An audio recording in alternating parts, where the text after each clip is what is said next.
They say nothing lasts forever. All good things must come to an end. But when it comes to true love, that just doesn't seem to be true. Because for these two lovers, their love only died with the last message. Their names were Tom and Mary. They were madly in love with each other. Their relationship was intense, exciting, and passionate.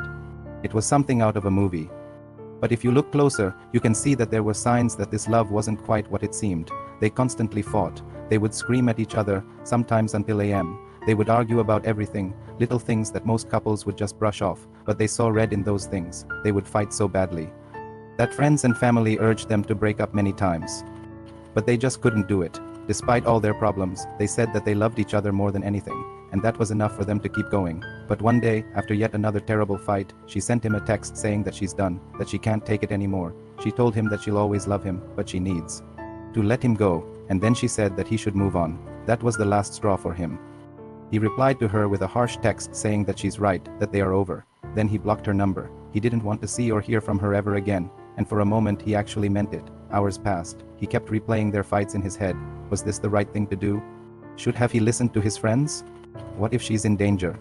Why did he reply to her like that? A million thoughts ran through his mind. Then his phone started to ring. He took it and it was his friend. Bro, are you okay? I haven't heard from you since earlier today. Yeah, I'm okay, he lied. Are you sure? You sound kind of weird. Yeah, no, I'm fine, he lied again. Okay, well, if you need anything, just call me, and he hung up. He tried calling her back, but it went straight to voicemail. He left a few messages, but he knew that she wouldn't call back. His heart was aching. What if something happened to her? He tried to push those thoughts away, but they kept coming back, so he decided to call her parents. He dialed the number and it went to voicemail. He left a message and this time he actually told them what happened. He told them how they fought and that she left. He asked them to call him back if they heard from her. Then he hung up. As he waited for a reply, his mind started to race. What if she's with her friends? No, she told me she needed space, or maybe she's with her sister. Yeah, that must be it. Suddenly, his phone started to ring. It was her mother. Thank you for calling, she said. I was getting worried because she hasn't been answering my calls either. He could hear the worry in her voice. Don't worry, ma'am, I'm sure she's fine.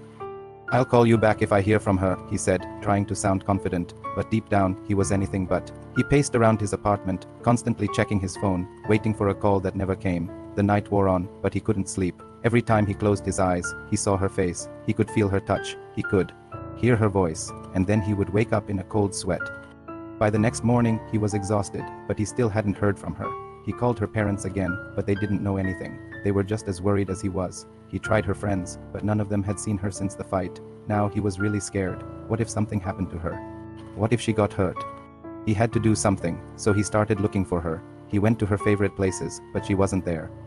He checked her social media, but she hadn't posted anything. He called her again, but it went straight to voicemail. He left a message, then another one, but she still didn't call him back. He was about to give up when he saw a news report about a car crash. He quickly turned it up. The article said that a woman matching Mary's description was involved in a serious car accident. He felt his heart sink. Is this the end? Please don't be. He rushed to the hospital where she was taken. He didn't know what to think, what to feel. He was numb. He went inside and asked about her. The nurse said that she was in surgery. He sat down and waited. Minutes felt like hours. Then he heard some doctors talking. She's gone, I'm sorry. One of them said. The world stopped spinning. He couldn't believe what he just heard. No, it can't be.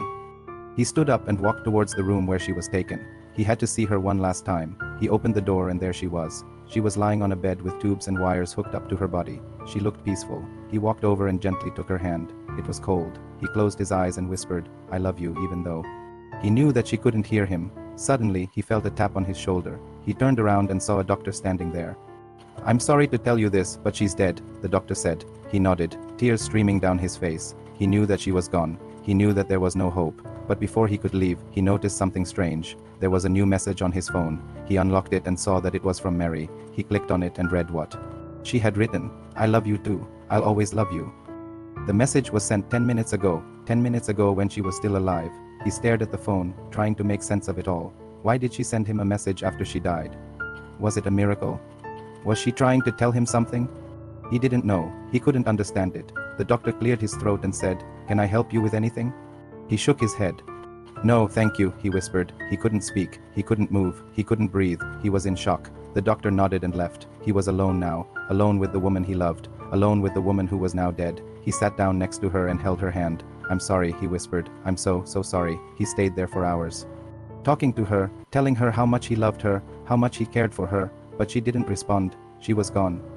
As the sun began to set, he knew that he had to leave. He stood up and leaned over her. He kissed her forehead and whispered, "I love you." Then he turned and walked away. He never found out who killed her. Was it the fight? Was it the stress? Or was it just an accident? He didn't know and he didn't care. All he knew was that he loved Mary and that she loved him back, and that was enough for him. He carried on living his life, but it would never be the same without her. He would never forget the day that love died with the last message. Have you ever experienced a love like this?